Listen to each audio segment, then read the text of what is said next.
예, 말씀드린 것처럼 산상수훈, 예수님이 말 그대로 산에서 가르치신 교훈이다 해서 산상수훈이에요. 산에서 전한 하나님 나라의 복음의 말씀, 하나님의 말씀, 산상설교, 그렇죠? 말 그대로 마태복음 5장과 6장과 7장입니다.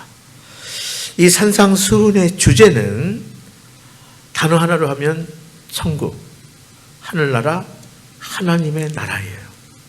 그렇죠? 우리가 다른 단어를 쓰지만 같은 의미죠. 산상수훈, 산상설교의 주제는 천국, 하늘나라, 하나님의 나라. 자, 그래서 이제 천국 백성된 우리가, 이제 하나님 나라 백성된 우리가 하나님 나라 백성의 그 정체성, 그리고 목적, 의무, 경계해야 될 것, 그렇죠? 우리가 구제할 때, 또 기도할 때, 그리고 금식할 때 이렇게 해서 경계해야 되는 거, 그런 거예요, 그렇죠? 그러니까 한마디로 이야기해서 하나님 나라 백성의 믿음과 삶의 가치를 가르쳐주고 있어요. 산상수훈에 이 선포하는 이 장면, 저는 성경을 읽을 때 입체적으로 한번 그려보세요. 이 산상수훈의 장면, 당시 예수님 당시의 장면은 이런 거예요. 자, 오늘 5장 1절에 나오지만 예수님이 산 위로 올라가셔요. 그리고 그 예수님 가까이, 그러니까 그 바로 밑에 제자들이 나옵니다. 그리고 제자들 더 멀리 아래에는 무리들이 있어요. 그래서 산상수훈, 자, 이 장면, 이 당시에 예수님, 제자, 그리고 무리, 이렇게 되는 거예요. 그런데, 자, 이제 그 위치가, 예수님은 산 위, 그리고 그 밑으로 제자, 그 다음에 더 아래로 무리들이 있었다는 거예요. 자, 이는 마치, 자, 구약 성경에 흡사한 장면이 있어요. 뭐냐면 출애굽한 이스라엘 백성들이 시내산 그 정상에서 모세가 십계명으로 이야기하는 율법을 받잖아요. 그렇죠? 그럴 때, 자, 시내산 정상에는 모세가, 그리고 산 중턱에는 장로들이, 그리고 산 아래에는 이스라엘 백성들이 움집해 있어요. 그러면서 하나님이 모세를 통해서 이스라엘 백성들에게 십계명, 그렇죠? 율법 전했던 거예요. 그러니까 마치 구약에서, 그러니까 구약과 신약은요, 예수 그리스도를 매개로 한 연결되는 게 있거든요. 그러니까 이 바로 산상수훈 마태복음 5장, 6장, 7장의 이 장면, 자, 산 위에 예수님, 그리고 가까이 중턱에 제자, 그리고 더 아래에 무리들이 있는 것처럼 역시 마찬가지로 하나님의 율법을 받을 그 당시 시내산에서 산 정상에 모세, 그리고 중턱에 장로들, 그리고 산 아래에 이스라엘 백성들이 움직여 있어서 뭘 받아요? 십계명, 율법, 이게 받는 거예요. 자, 그래서 이 산상수훈, 산상설교가 재해석된 십계명, 그리고 율법이라, 이렇게도 말할 수 있어요. 그러니까 우리가 산상수훈의 말씀을 보면 옛사람에게 하는 게 뭐예요? 율법에는, 그렇죠? 이렇게 되지만 예수님이 뭐라고 해요? 나는 이렇게 가르친다 하는 거예요. 아시겠어요? 그러니까 재해석된 십계명 율법이다. 이게 뭐라고요? 예수님의 산상수훈, 산상설교라는 거예요. 자, 이제 이 산상수훈의 주요 내용들을 우리가 다시 한번 돌아보고요, 생각하면서 우리가 말씀의 은혜를 함께 나누고자 합니다. 몇 가지가 있어요. 근데 이 몇 가지를 간략하게 제가 설명해 드릴게요. 함께 나눌게요. 자, 이것을 잘 기억하세요. 먼저 첫째는 팔복입니다. 팔복. 산상수훈 그 시작을 뭐로 하냐면 마태복음 5장 3절로 12절에 그 시작을 팔복으로 시작하는데, 자, 원래 헬라어 의미는 복이 있도다. 그렇죠? 이거예요. 복이 있도다. 복되다. 이걸로 시작되는 거예요. 그러니까 팔복이라는 것은 8가지 여기에 의미를 두지만 사실은 헬라어 원어적으로 복되다. 그렇죠? 팔복의 모든 시작은 바로 이렇게 시작돼요. 복이 또다. 복되다 하는 거예요.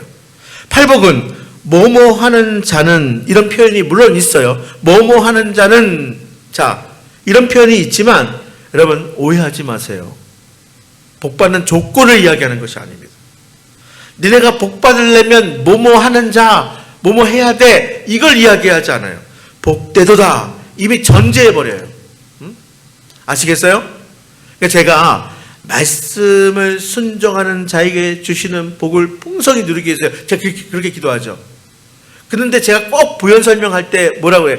매번은 아니지만 제가 자주, 이미 우리는 큰 복을 받은 사람들입니다. 구원받은 것, 그렇죠? 우리가 선택받고 부름받은 것. 그래서 하나님께서 우리와 함께 동행하시고 우리에게 공급해 주시고 이미 큰 복을 받았어요. 그런데 말씀을 순종한 자에게 주시는 복이 또 있다고요.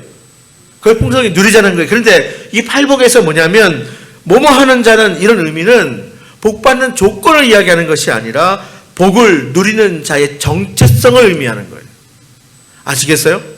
당연히 우리는 뭐예요? 복을 누리는 자가 되어야 돼요. 우리는 하늘 백성이에요. 하나님 나라의 백성이에요. 그러면 이미 복을 누리는 자가 되었으니 우리가 뭐예요? 이제 하나님의 백성으로 선택받고 부름받은과 동시에 내가 이제 예수님의 말씀, 하나님 나라의 가치를 따르고자 선택한 것 아니겠습니까? 작정한 거 아니에요. 그래서 우리가 뭐뭐 하는 자들을 뭐뭐 하면 이럴 거다, 이게 복받는 조건을 이야기하는 것이 아니라 이미 우리가 복을 누리는 자들이니 우리의 정체성을 이래야 된다. 아시겠어요? 그래서 특별히 팔복을 이야기할 때 가난을 이야기하고 애통을 이야기하고 온유와 의의 주림을 이야기합니다. 그러니까 가난과 애통과 온유, 의의 주림, 자, 요 네 가지는 고난입니다. 고난이에요. 여러분, 고난을 의미한다는 거예요. 고난. 벗어날 돈도 백도 없어요. 그래서 뭐만 바라보는 거예요? 하나님만 바라보는 거예요. 아시겠어요? 너무 많은 걸 소유하고요. 너무 누리고 있고 세상적인 거. 너무 편리하니까 뭐냐면 하나님 바라볼 필요가 없잖아요. 아시겠어요? 여러분, 가난과 애통과 온유와 의의 주림, 이 고난은 하나님만 바라보게 만들어요. 이게 우리의 정체성이라는 거예요. 행복지수가 높은 나라가 네팔, 아시죠? 왜 그런지 제가 다큐멘터리를 얼마 전에 이렇게 봤어요. 이유가 있어요. 세계의 지붕 히말라야, 그렇죠? 거기에 쭉 형성된 나라가 네팔 아닙니까? 대개 보면 곡창지대에 있는 민족과 나라보다는 이렇게 산지에 있는, 왜 행복지수가 높을까? 참 하나님 섬기면 참 좋을 텐데 그들이 우상을 섬겨서 문제. 근데 왜 행복지수가 높을까 봤더니 뭐냐면 그들은 그 환경 속에 하늘을 바라볼 수밖에 없다. 하나님을 바라봐야 되는데 그들이 뭐예요? 다른 것, 하나님과 대체된, 그게 참 안타까울 뿐이에요. 여러분, 그렇습니다. 그래서 하나님만 바라보는 것, 하나님께 부르짖는 것, 하나님만 의지하고 사는 삶, 그런 자가 하나님 나라의 백성이라는, 다른 게 아니에요. 하늘나라 백성, 하나님 나라의 백성, 다른 게 아니라 하나님만 바라보고 하나님만 의지하고 그런 자가 하나님 나라 백성이에요. 그게 복된 삶이라는 거예요.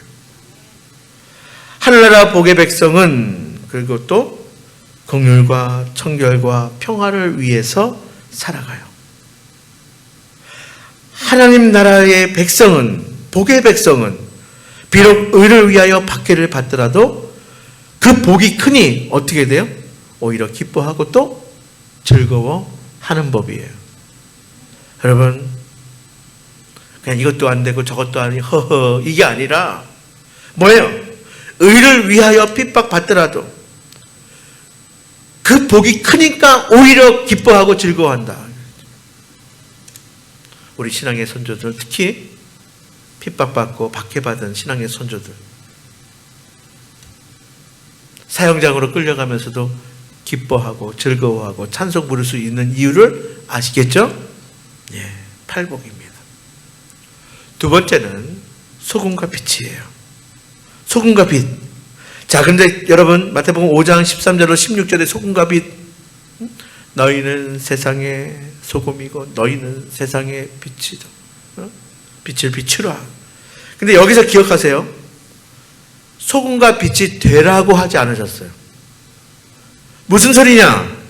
이미 세상을 향한 소금과 빛이라고 하십니다. 그러니까 우리가 성경을 읽을 때 아주 작은 차이인데, 여기서 이 산상수훈에서 예수님이 너희는 소금과 빛이 되어라가 아니라 이미 우리가 하나님 나라 백성이에요. 우리가 하늘 백성이란 말이에요. 그러면 뭐냐면 우리 정체성은 소금이에요. 우리 정체성은 빛을 비추는 거에 있는 거예요. 그래서 이미 세상을 향하여 소금으로 빛으로, 그렇죠? 그게 너희의 정체성이야. 이게 복 있는 자 너희야. 그렇죠? 여러분, 소금은 화목해 하는 자예요. 마태복음 9장 50절에 보면 잘 나와 있어요. 화목해 하는 자. 소금은 화목해 하는 자. 화목 뭡니까? 평화예요. 평화. 샬롬. 아시겠어요? 그러니까 샬롬을 전하고 이루는 자, 하나님 나라를 이루는 사람, 다른 사람 아니에요. 평화를 이루어가는 사람. 그렇죠? 빛은요, 착한 행실이에요. 마태복음 5장 16절에 나와요. 빛은 착한 행실. 그래서 이 착한 행실은 여러분 다른 게 아니에요. 그냥 사람만 좋다 이게 아니라, 착한 행실은 뭐냐면 제다크, 기억나시는지 모르겠어요. 정의예요. 정의. 정의를 행하는 자예요. 제다크를 행하는 자예요. 자, 그러니까 보세요. 이미 세상을 향한 소금과 빛이다 하는 것은 뭐예요? 샬롬을 이루어가는 사람, 제다크를, 정의를 행하는 사람. 소금과 빛이, 제자들이, 하나님 나라의 백성들이 샬롬과 제다크를 행할 때에 사람들은 하나님께 영광을 돌린다. 사람들로 하나님께 영광 돌리게 하라? 다른 게 아니에요. 샬롬을 이루어가고 정의를 행하며 나갈 때 사람들이 하나님께 영광을 돌리더라. 세 번째는 율법의 완성입니다. 마태복음 5장 17절로 20절에 보면, 그렇죠? 예수님 분명히 말씀하셨어요. 율법을 폐하러 온 것이 아니라 율법을 완전하게 하기 위해서 오셨어요. 자, 그래서 쭉 보면요, 이제 보면 예수님께서 산상수훈에 보면 이제 뭐야, 살인, 간음, 이혼, 맹세 이런 걸 이야기할 때 율법에는 이렇게 하였으나, 즉 옛사람에게는 이렇게 나와요. 이게 율법에는 이렇게 하라고 했으나 나는 이렇게라고 말한다. 이런 구조예요. 이게 뭐냐면 율법을 폐하는 것도 아니고 율법을 그대로 두는 것도 아니고 율법을 완성해 가라. 율법을 완전하게 하기 위해서. 그것은 뭐냐면 본질로, 그렇죠? 율법의 본질을 가리키는 거예요.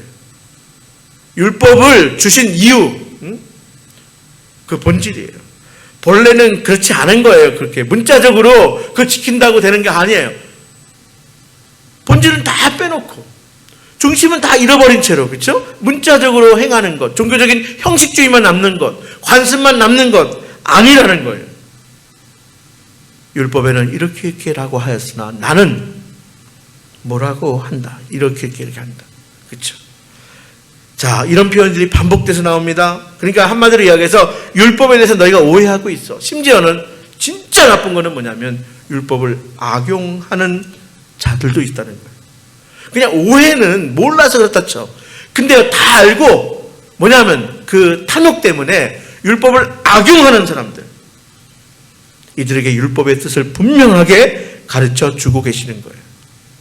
자, 그 대표적인 예로 이제 뭐냐면 살인을 이야기하고 간음을 이야기하고 이혼을 이야기하고 맹세 이런 것을 이야기해요.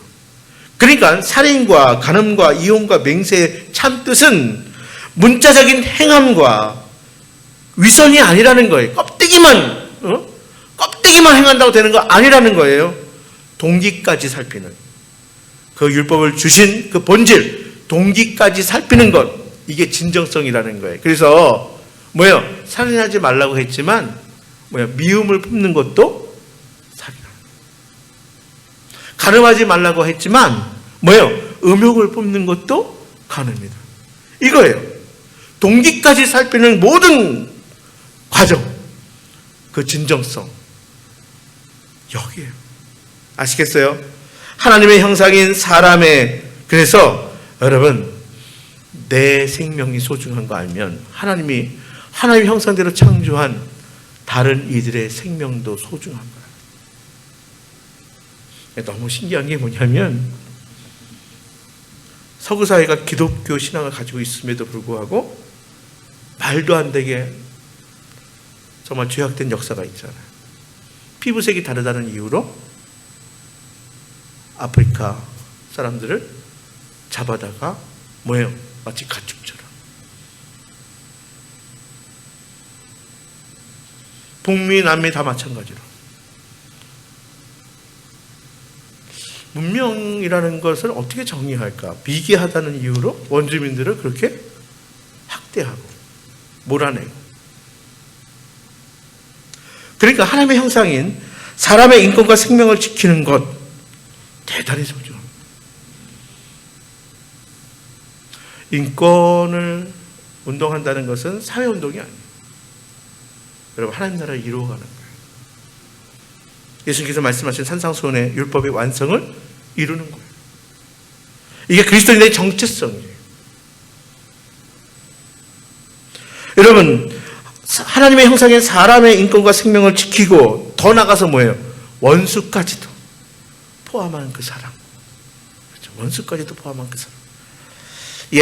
정리해 봅시다. 첫 번째는 팔복입니다. 두 번째는 뭐라 그랬어요? 소금과 빛이에요. 세 번째는 율법의 완성이에요.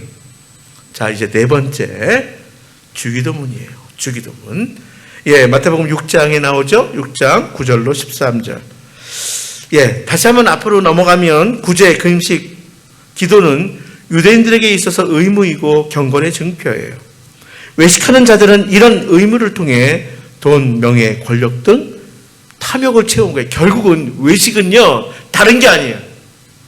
자신의 탐욕을 채우는 거예요. 예수님은 분명히 말씀하십니다. 목적을 위해 사람에게 보이려고 하지 말라고요. 하나님 앞에 진실해야 한다고 말씀하고 계십니다. 자, 여러분, 결국은 아까 말씀드린 왜 외식하느냐, 왜 위선, 그렇죠? 왜 그러냐? 여러분, 이거는요, 다른 게 아니에요.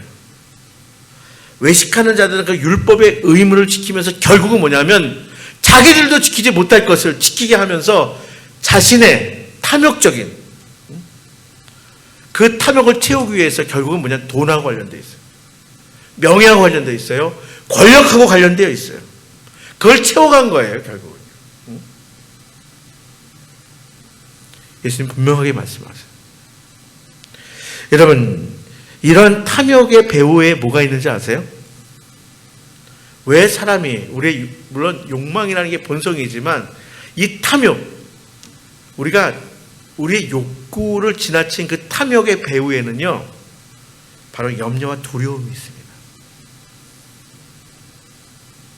이 염려와 두려움은 하나님에 대해서 신뢰하지 않는 거예요. 왜 탐욕?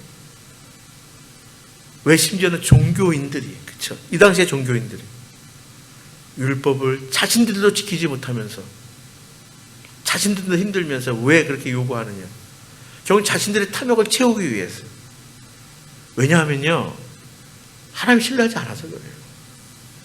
왜 탐욕스럽게 채워나갈까요? 왜 돈을, 명예를, 권력을 채워나갈까요? 하나님, 정말 하나님께 제사한다고 하면서 사실은 하나님께 제사하지 않는 거예요. 염려하고 두려움이 있기 때문에 그런 거예요.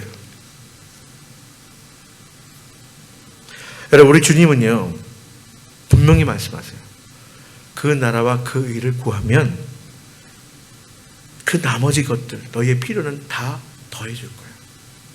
이게 믿음이거든요. 우리는 주님은 분명히 그 나라와 그 일을 구하면 하나님께서 필요한 것을 주신다는 약속을 주셨어요. 무엇을 먹을까, 무엇을 마실까, 무엇을 입을까 염려하지 말아라.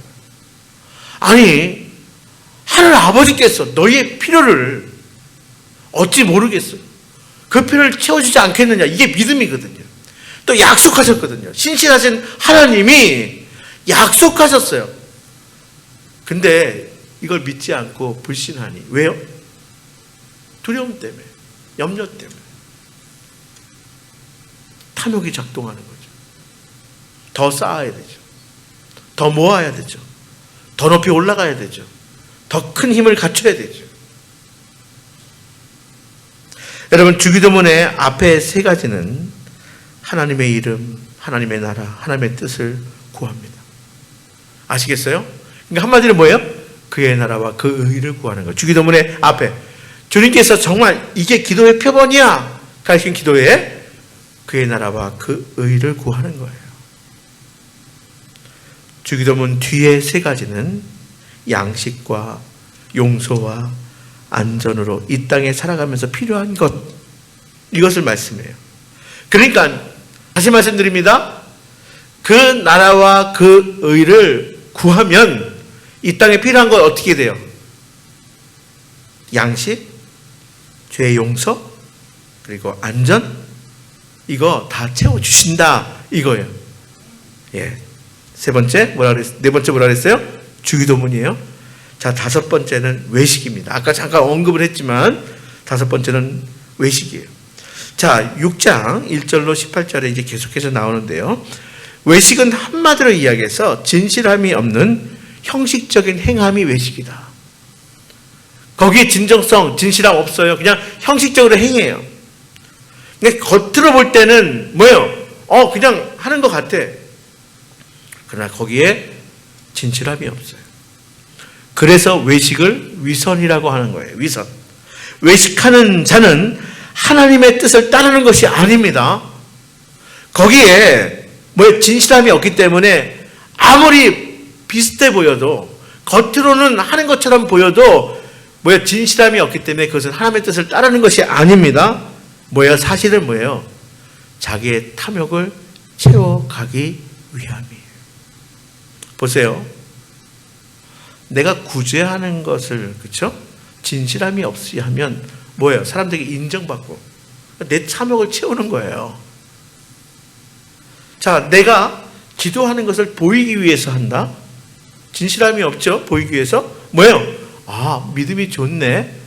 내 탐욕을 채우는 거예요. 내가 금식하는 것, 그렇죠? 그걸 티내고 한다? 나 금식했네? 40일 금식 몇 번 했네? 거룩한 분이구나. 대단한 분이구나. 자신의 탐욕을 채우는 거예요. 그러니까 사실은 외식하는 자는 하나님의 뜻을 따르는 것이 아닙니다. 결국은 자기의 더러운 탐욕을 채워가는 거예요. 추구하는 거예요. 구제, 기도, 금식, 율법의 모든 것 행함. 그러나 그 행함의 대가로 뭔가 얻고 싶은 거예요. 탐욕을 취하는 거예요. 여러분, 대표적으로 외식하는 자는 비판합니다. 분별력 있게 옳고 그름을 가르는 것 아니에요. 그냥 비판해요. 어떻게 알 수 있느냐? 외식하는 자는 비판을 하지만 자신이 사람들의 말을 들으려고 하지 않습니다. 비판받기는 싫어해요.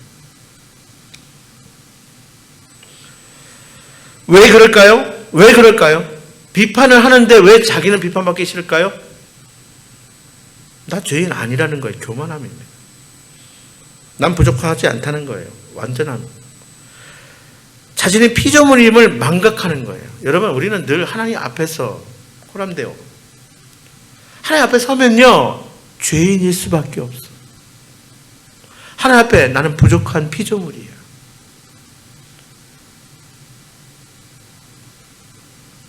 근데 외식하는 자는 그렇지 않아요. 여러분, 그래서 산상수훈에 보면 외식을 벗어나는 길 하나를 가르쳐 주시는, 물론 산상수훈의 말씀을 다 여러분 행해야 합니다. 순종해야 합니다. 그런데 이걸 잘 알고 여러분들 이 천국의 삶을 살아야 돼요. 누려야 돼요. 그런데 외식을 벗어나는 길은 제가 새벽에도 말씀드렸지만 내가 대접받고 싶지 않아요. 사실은 그것처럼 남을 대접하라는 거예요. 아시겠어요? 내가 남에게 대접해서 내가 대접받기 위해서 이게 아니고 내가 대접받기 원하는 것처럼 그렇게 다른 사람을 대접하는 것. 자, 진정성. 그렇죠? 진실함. 그러니까 어떻게 보면 다른 사람을 많이 대접하는 것. 이걸로 보면 어떻게 보면 외식에서는 거리가 멀어지고요.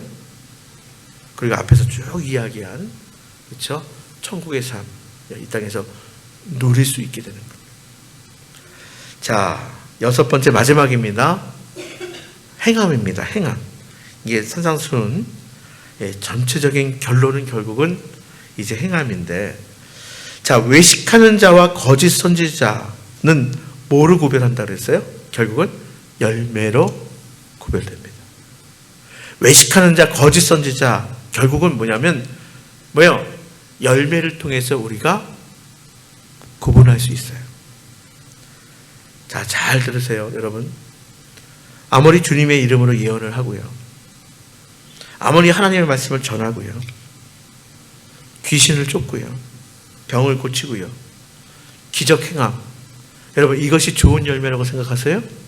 그렇지 않아요. 성경에는요, 자, 열매로 외식하는 자와 거짓 선지자를 분명히 열매로 구분한다 그랬어요. 좋은 나무는 아름다운 열매를 맺고요, 나쁜 나무는 나쁜 열매를 맺어요. 자, 그런데 제가 새벽에도 말씀을 드렸는데요, 이것은요 우리 생각, 내 기준으로 하는 것이 아니라 전적인 뭐냐면 하나님께서 그거 판단하신다는 거예요. 하나님의 기준이에요.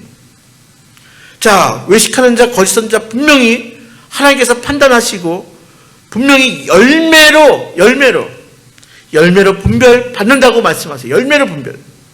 그러니까 하나님의 이름으로 행하는 그 무엇, 이게 좋은 열매가 아니에요. 여러분 분명히 돈, 명예, 그리고 권력이 복이라는 이 세상의 가치는 그거예요. 한마디로 얘기해서 부유함, 넉넉함, 편안함, 그렇죠? 돈, 명예, 권력, 이것의 세상의 가치에서 뭐예요? 결국은 이 세상에서 우리가 팔복의 삶, 그리고 소금의 평화, 그리고 빛의 정의, 여러분 이런 것, 산상수훈이 우리에게 가르쳐 주신 그 말씀, 그게 좋은 열매라는 거예요. 그게 좋은 열매예요. 제가 새벽에도 그런 말씀 드린 것 같아요. 거짓 선지자, 결국은 누가 거짓 선지자냐? 뻔히 넓은 문을 놓고 여기가 좁은 문이라고 하는, 뻔히 사람들을 넓은 길로 인도하면서 이게 좁은 길이라고 말하는 것, 거짓 선지자들이에요. 다르게 말하면 복음이 아닌 것, 뭔가 다른 게 들어가 버리고, 그렇죠? 뭔가 오염되고. 그러니까 거짓 선지자는요, 넓은 문을 좁은 문이라고 속이는 자들이에요. 여러분, 이제 마지막 시대가 우리가 살아간다고 하잖아요. 주님 오실 날이 가까이 올수록 여러분 거짓 선지자, 외식하는 자는 더 많칠 거예요. 속이는 자예요. 주님을 따른다고 말은 하지만 주님을 따르는 게 아니에요. 만몬을 섬기는 거예요. 풍요를 섬기는 거예요. 분명히 말씀합니다. 좁은 문으로 들어가야 좁은 길로 가는 거예요. 넓은 문 들어가서 좁은 길 가는 법 없습니다. 좁은 길을 가야 그 길이 생명의 길이에요. 넓은 길을 가면서 생명의 길 없습니다. 사망의 길이에요. 좁은 문으로 들어가야 좁은 길로 또 그곳으로 가야 생명으로 인도하는 바로 생명의 길. 여러분, 말씀, 그 본질, 그 뜻, 행함이 좋은 열매인 거예요. 예, 이제 마지막 우리가 산상수훈의 마지막 구절 우리가 읽었죠? 7장 28절 29절 다시 한번 공독해 볼까요? 자, 7장 28, 29절 예, 정리하도록 하겠습니다. 자, 시작. 예수께서 이 말씀 마치심에 무리들이 그의 가르치심에 놀라니 이는 그 가르치는 것이 권위 있는 자와 같고 그들의 석인관들과 같지 아니함이로라. 예. 여러분, 예수님의 소문을 듣고 여러 가지 이유로 많은 사람들이 예수님 앞에 나왔어요. 그 사람들 우리는 제자라고 이야기하지 않습니다. 성경에도 5장 시작 산상수훈 예수님께서 말씀하실 때 가르치실 때 거기에 맨 밑에 누가 있었다고요? 무리가 있었다고요. 여러 가지 이유를 가지고 예수님 앞에 나왔어요. 무리들입니다. 무리들. 근데 여기 마지막에도 보면 이 산상수훈의 말씀을 다 마치셨는데 무리들이 놀랐대. 예수님 말씀에 놀랐어요. 실로 놀랄 만한 말씀이에요. 근데 여러분, 여기서 머물면 안 돼요. 제자는요, 이 말씀을 행하는 자들입니다. 더 이상 무리가 아니라, 이야, 신기하다. 이건 거짓 선지자도 할 수 있는 일이에요. 근데 거짓 선지자는 절대로 좁은 문, 좁은 길, 생명의 길 가르치지 않습니다. 왜요? 멸망으로 인도해야 되니까.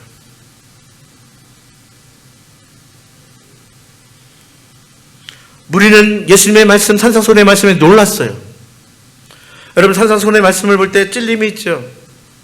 저는 이 말씀을 대할 때마다 사실은 어쨌든 버거워요. 놀라요. 그런데요, 내가 제자라면 이 말씀을 행해야 되는 거예요. 이 가치로 살아가야 돼요. 여러분, 왜 말씀 앞에서, 이 산상수훈의 말씀 앞에서 왜 버거우냐? 우리가 죄인이기 때문에 그래요. 제자는 행해야 되는데, 그러나 죄인은, 사람은 행하지 못합니다. 그래서 뭐가 필요해요? 은혜가 필요합니다. 그래서 주님 도와주세요. 은혜 주세요. 용기 주세요. 그래서 은혜가 필요해요. 그래서 성령의 충만함이 필요합니다. 하나님의 함께 하심이 필요하고 성령님의 인도하심이 필요한 거예요. 그래서 여러분, 우리가 오늘 말씀을 통해 산상수훈의 말씀을 이제 정리하면서, 그렇죠? 우리의 중심, 우리의 진실함, 우리의 진정성. 여러분, 우리는요, 하늘나라 백성이에요. 하나님 나라 백성이에요. 그렇죠? 네. 그래서 좀 버거워도, 부딪힘이 있어도 내가 늘 그래서 겸손함으로, 하나님께 구함으로, 하나님께 도움을 아뢰므로, 하나님의 은혜를 필요함을 우리가 깨닫고 우리 주님과 동행하는 성령 충만한 삶을 살아가는 여러분들 될 수 있기를 주님의 이름으로 축복합니다.